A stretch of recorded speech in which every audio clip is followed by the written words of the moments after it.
नमस्कार दोस्तों।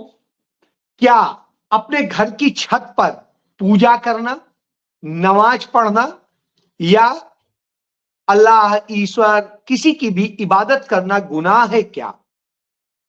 क्या संविधान तोड़ने वाले, संविधान बनाने वाले डॉक्टर भीमराव अंबेडकर का अपमान करने वाले और क्या रोज ब रोज संविधान का उल्लंघन करने वाले संविधान का गौरव सम्मान अभियान चला सकते हैं? और क्या झूठ की राजनीति करने वाले और भारतीय जनता पार्टी को जितवाने की राजनीति करने वाले, कांग्रेस मुक्त बनाने वाली आम आदमी पार्टी क्या उस अभियान के हिस्से का हिस्सा नहीं है जो आरएसएस चाहता है? क्या उसने दलितों और पिछड़ों का राजनैतिक सामाजिक शोषण नहीं किया है, उनके हक नहीं मारे हैं? और क्या बेरोजगारों के वो सबसे बड़े दुश्मन नहीं है? और बेरोजगारों के दुश्मन वो सारे क्यों बन गए जो उसी की लड़ाई लड़कर देश की राजनीति में स्थापित हुए और देश की राजनीति में आए? जी हां, आज सवाल यही है। सवाल की शुरुआत यूं कि डॉक्टर भीमराव अंबेडकर संविधान सभा की प्रारूप समिति के अध्यक्ष थे। 7 सदस्य थे और 7 में से 3 सदस्य उसमें ब्राह्मण भी थे। यानी आप इससे यह भी समझ लीजिए कि जो प्रारूप समिति थी वो इतनी बेहतरीन थी। और डॉक्टर भीमराव अंबेडकर ने अपने आखिरी भाषण में जब संविधान समर्पित किया तो उन्होंने 2-3 लोगों का धन्यवाद किया था। उन्होंने पंडित जवाहरलाल नेहरू का धन्यवाद किया था। उन्होंने कांग्रेस पार्टी का धन्यवाद किया था कि यदि कांग्रेस पार्टी साथ नहीं देती तो यह संविधान नहीं बन सकता था। और उन्होंने धन्यवाद किया था बीएन राव का, जो ब्राह्मण थे, कि यदि ये बीएन राव नहीं होते तो यह संविधान 25 साल और नहीं बन पाता, चाहे जितनी मेहनत कर लेते। यानी पूरी तरीके से स्पष्ट है कि संविधान बनाने में सबका योगदान था।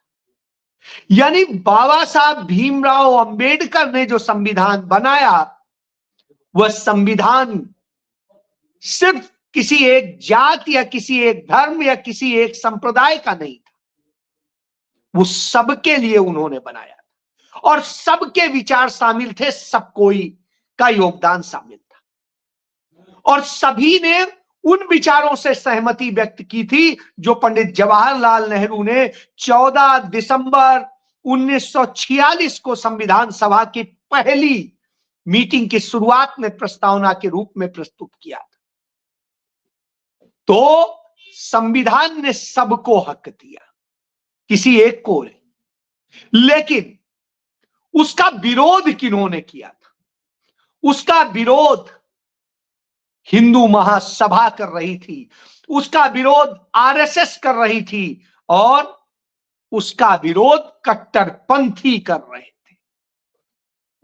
तो आप इससे समझ सकते हैं क्योंकि हिंदू महासभा, आरएसएस मनुवाद लाना चाहते थे, मनु संहिता लागू करना चाहते थे।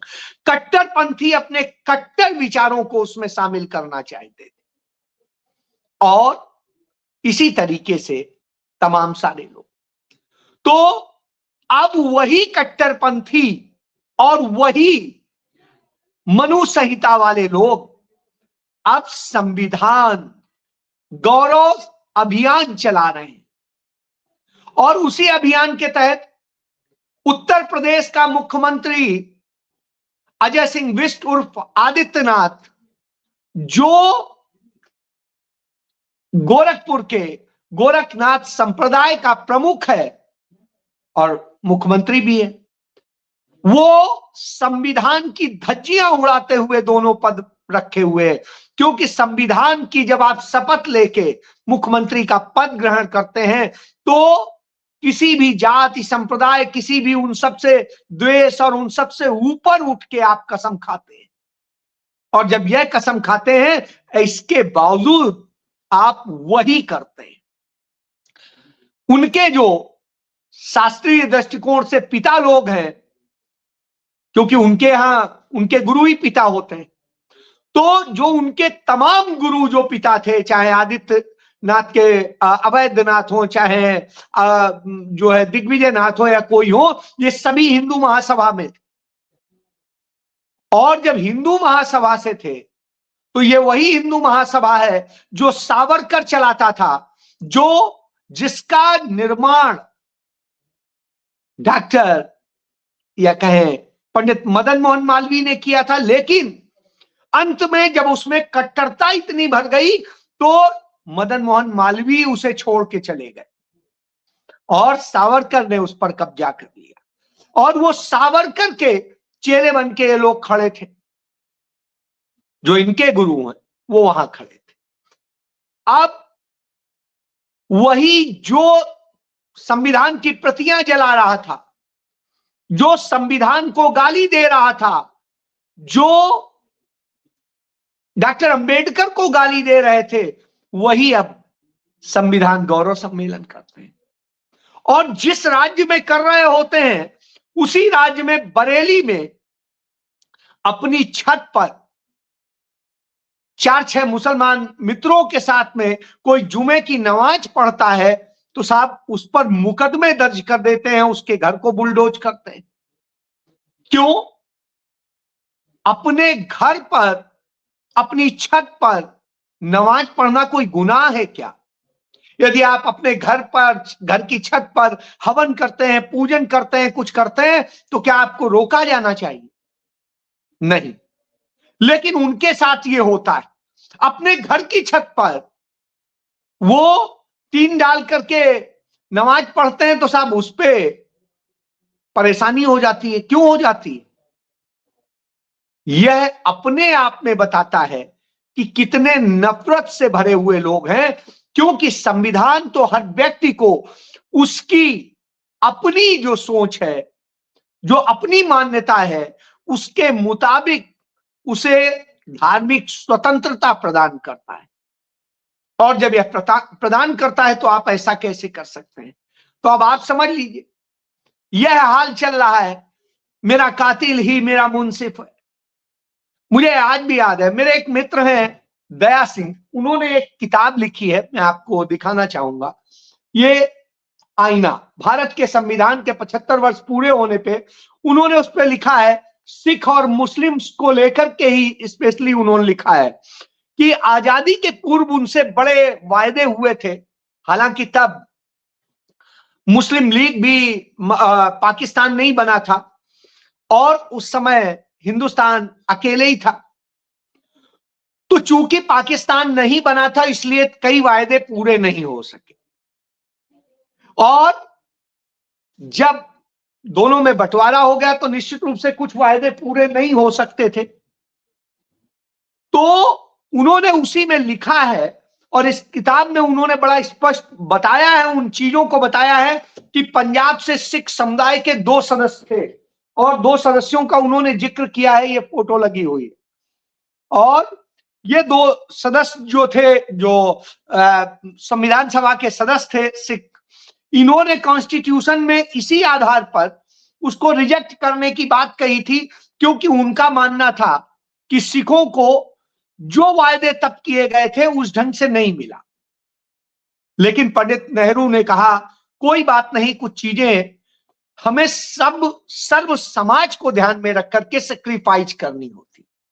और अंत में यह दोनों लोग खड़े हुए देश के लिए और देश बनाने में, चाहे सरदार हुकुम सिंह हो और चाहे दूसरे सदस्य। तो आप इससे समझिए कि जब यह स्थिति होती है, सेक्रीफाइस करने का वक्त होता है, यहां दूसरे का छीनने का काम चल रहा है। तो यही अंतर है कि वह सभा थी जिसमें विचार थे, सोच थी, लेकिन किसी के छीनने का नहीं था। यह छीनने का क्रम चल रहा है कि हम आपको कुछ नहीं करने देंगे, बाकी कुछ है। आप ईसाई हैं तो हमला होगा। सुप्रीम कोर्ट को एक बड़ा कड़ी बात कहनी पड़ गई और जस्टिस नागरत्ना ने कहा, इससे बड़ी दुर्भाग्य की बात क्या हो सकती है कि एक व्यक्ति को अपने पिता के अंतिम संस्कार के लिए, उन्हें दफनाने के लिए सुप्रीम कोर्ट तक आना पड़े। इससे दुखद क्या होगा। मामला छत्तीसगढ़ का था। वहां एक बघेल करके बिरादरी से थे, हालांकि वो उन्होंने धर्म स्वीकार कर लिया था, ईसाई धर्म। तो उनका अंतिम संस्कार होना था, उन्हें दफन होना था। तो उनके दफनाने पर तमाम आपत्तियां खड़ी हो गई और उनके शरीर को दफनाने नहीं दे रहे थे। उस स्थिति में उन्हें सुप्रीम कोर्ट आना पड़ा और सुप्रीम कोर्ट ने आदेश दिया। वहां की सरकार, जो भाजपा की सरकार है, उस सरकार ने इस तरीके से व्यवहार किया जैसे वो सिर्फ एक धर्म के लिए बैठी हो। अब आप सोचिए, उधर मुस्लिम पर हमला हो रहा है, इधर ईसाई पर हमला हो रहा है, उधर सिखों पर हमला हो रहा है, और पंजाब में इसी तरीके से सिखों को परेशान किया जा रहा है। तो ये क्रम चल रहे हैं। अब मैं इसलिए, क्योंकि पंजाब में जो सरकार है वो भगवंत मान सरकार, वो इत्तेफाक से सिख हैं, बावजूद इसके सिखों के साथ लगातार अत्याचार हो रहे हैं। और किसान पूरे राज्य में केंद्र से तो नाराज है ही, राज्य सरकार की हरकतों से भी नाराज है, और राज्य सरकार उन पे कहीं लाठी चार्ज कर रही है, कहीं उन पर मुकदमे दर्ज कर रही है, कहीं कुछ और कर रही है। तो यह क्रम चल रहा है। मैंने आपको पहले ही बताया था कि नरेंद्र मोदी जिन दिनों 2022 में गए थे किसान आंदोलन के दौरान 2021 में, और उस समय उनके जो काफिले को रुकना पड़ गया था, उस पर 25 किसानों के ऊपर 307 का मुकदमा दर्ज कर लिया गया, जबकि नरेंद्र मोदी गाड़ी से ही नहीं उतरे थे। उनके तमाम सारे सुरक्षा गार्ड काफी दूर तक उन्हें घेरे हुए थे। कोई हमला नहीं हुआ था, कोई पत्थर नहीं फेंका गया था, कुछ नहीं हुआ था। इससे ज्यादा तो यूपी के वाराणसी में हुआ, जहां नरेंद्र मोदी के ऊपर चप्पल फेंकी गई, उनके जहां पर वो बैठे थे उसी जगह चप्पल लगी। तो अब आप समझिए, उसके बावजूद वहां एफआईआर दर्ज हो जाती है, वहां पता भी नहीं चलता है कि किसने किया। तो यह अपने आप में सबूत है। उधर दिल्ली में आप देख ही रहे हैं जिस तरह से हो रहा है, अरविंद केजरीवाल कर रहे हैं। अरविंद केजरीवाल लगातार उस तरह से भूमिका अदा कर रहे हैं कि कैसे दलितों, पिछड़ों को और सबको परेशान किया जाए, मुसलमानों को परेशान किया जाए, और उसके क्रम में वही जो आरएसएस का एजेंडा है। तो उन्होंने हिंदू ब्राह्मणों के उसके लिए 18,000 रुपया घोषित कर दिया कि हाँ उन्हें मान दे देंगे। उन्होंने घोषित कर दिया ग्रंथियों को देंगे, लेकिन वहां जो बौद्ध मठ है उनके जो 300 से ऊपर है, उनमें उन्होंने उनके पुजारियों के लिए नहीं किया।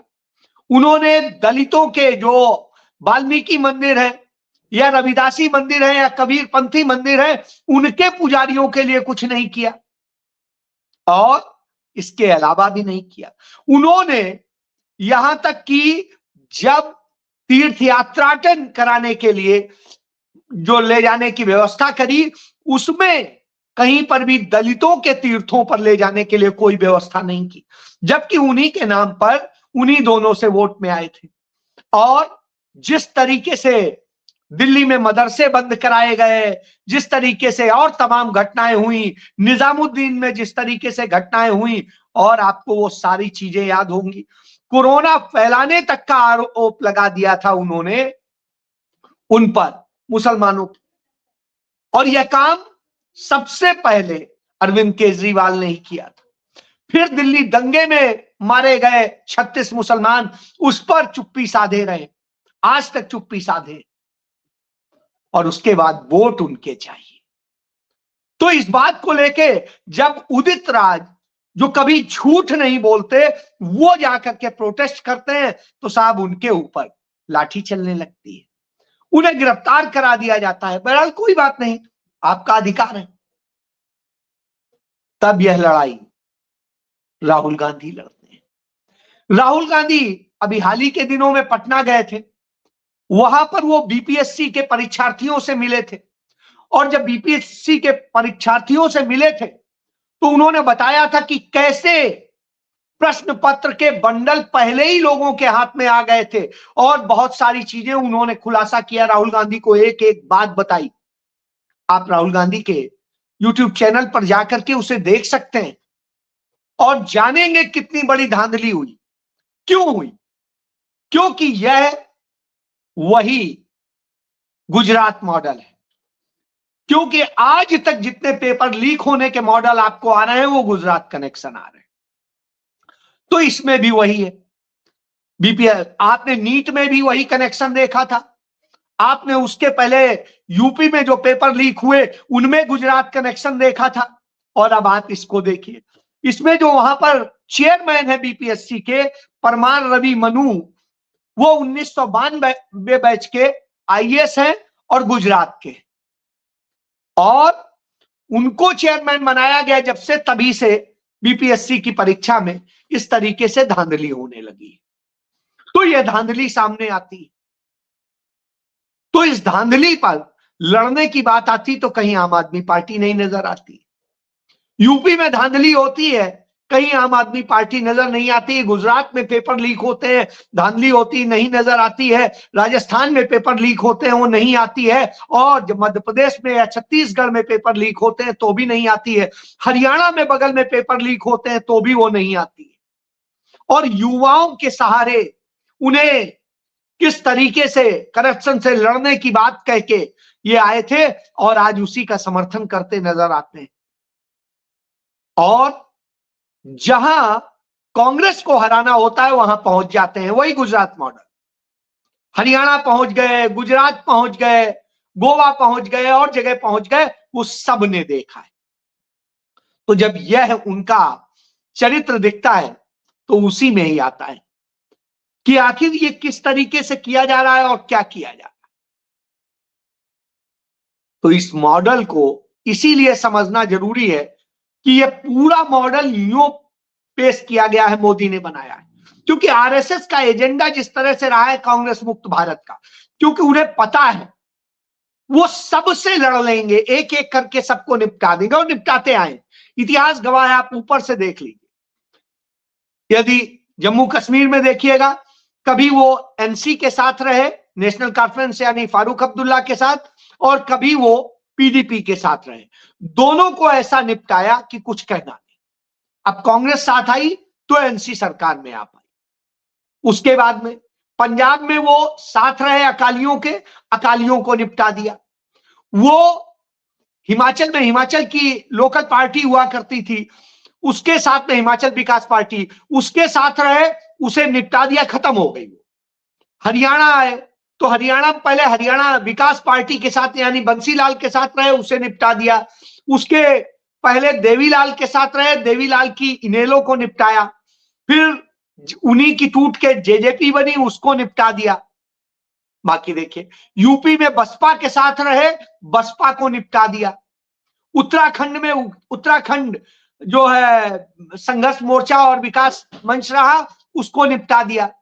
इधर आगे बढ़ते आई। इसी तरीके से दिल्ली की लोकल होती थी, उनको निपटा दिया। उधर आप मध्य प्रदेश में देखिए, छत्तीसगढ़ में देखिए, आदिवासियों की पार्टी होती थी।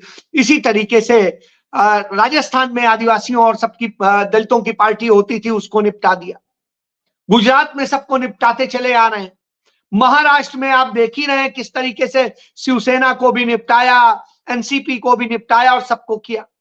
उधर आप देखिए उड़ीसा में जो है निपटा दिया, और जो जनता दल होती है उनकी, और उसके बाद में जेडीयू को निपटाने की दिशा में बिहार में चल रहे हैं। उधर आप चले जाएं यदि झारखंड में, तो झारखंड की जो लोकल पार्टी है उन्हें निपटाया, और उसके बाद आप इसी तरीके से बाकी जगह देख सकते हैं। तो यही इनका पूरा क्रम है। तो इस सबको निपटा के अपने को सत्ता में, तो यही इनका मॉडल। और हिंदू हिंदू चिल्लाते हैं। तो कांग्रेस पार्टी का जय बापू, जय भीम, जय संविधान जो कार्यक्रम था बेलगामी में, उसमें एक बड़ी बात कही वहां के मुख्यमंत्री सिद्धारमैया ने कि गांधी से बड़ा हिंदू और कौन था। गांधी के मरते वक्त उनके मुंह से निकले आखिरी शब्द जयराम हे राम थे, और जब हे राम थे आखिरी शब्द तो आप समझ सकते हैं, और वो हर समय राम धुन गाया करते थे। लेकिन उनके राम हिंसक नहीं थे, उनके राम सबको एक करने की बात कहते थे। उसी से तो चिढ़, सब एक नहीं चाहिए, तो इन्हें विकास का कोई मॉडल नहीं चाहिए, युवाओं को रोजगार नहीं चाहिए, और वही काम अरविंद केजरीवाल करते हैं। अरविंद केजरीवाल ने अपने 11 साल के शासन में सिर्फ 429, फिर से सुन लीजिए, 429 नौकरियां दी हैं, सिर्फ 429। बाकी सारी आउटसोर्स पे, एक भी नौकरी नहीं दी पक्की। शीला दीक्षित ने 2.5 लाख से अधिक नौकरियां दी थी। यही आप देखिए पंजाब में जो कांग्रेस सरकार ने भर्ती अभियान शुरू किया था, उसी की जो प्रक्रिया पूरी होकर के जो भर्ती हुए हैं वही पक्के भर्ती हुए हैं, नहीं तो बाकी जितने भर्ती हुए हैं वो सारे आउटसोर्स पे हुए। अब आप समझ लीजिए, तो भर्ती ही पक्की निकली नहीं रही। यह है मॉडल, क्योंकि जब आप बिल्कुल बेजार से होंगे तभी इनकी सत्ता चलती है। डर भी है, दूसरी और चीजें हैं, आपके घर उजाड़ेंगे, आपका सब कुछ करेंगे। जैसे मैंने कल बताया था कि 52,000 से अधिक घर शीला दीक्षित बनवा गई थी सफाई कर्मियों के लिए, और उनमें जो कंप्लीट हो चुके थे वो 35,000 हो चुके थे। लेकिन साहब वो भी मोदी और अरविंद केजरीवाल ने मिलकर नहीं दिए उन्हें, वो जर्जर हो गए, और जो बाकी निर्माणाधीन थे वो भी जर्जर हो गए। अब आप सोचिए ये किसके हैं? तो इस मॉडल के लोगों से संविधान की रक्षा होगी, ये उसका गौरव लौटाएंगे।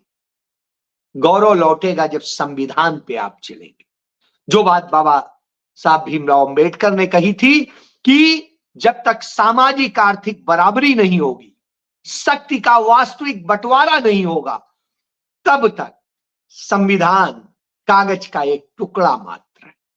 तो यह आप समझ लीजिए, आप ब्राह्मण को, दलित को, सबको लड़ाना चाहते हैं, ये लड़ाने की चीज नहीं है। बाबा साहब साथ लेके चले थे, तब संविधान बना पाए थे। इसलिए जो उस विचार, हाँ, जो कट्टर हैं उनको खलता है, कट्टर ब्राह्मणों को भी खलता है और कट्टर दलितों को भी खलता। तो कट्टर होने की बजाय विकास की बात करिए, हक की बात कीजिए, न्याय की बात कीजिए। जय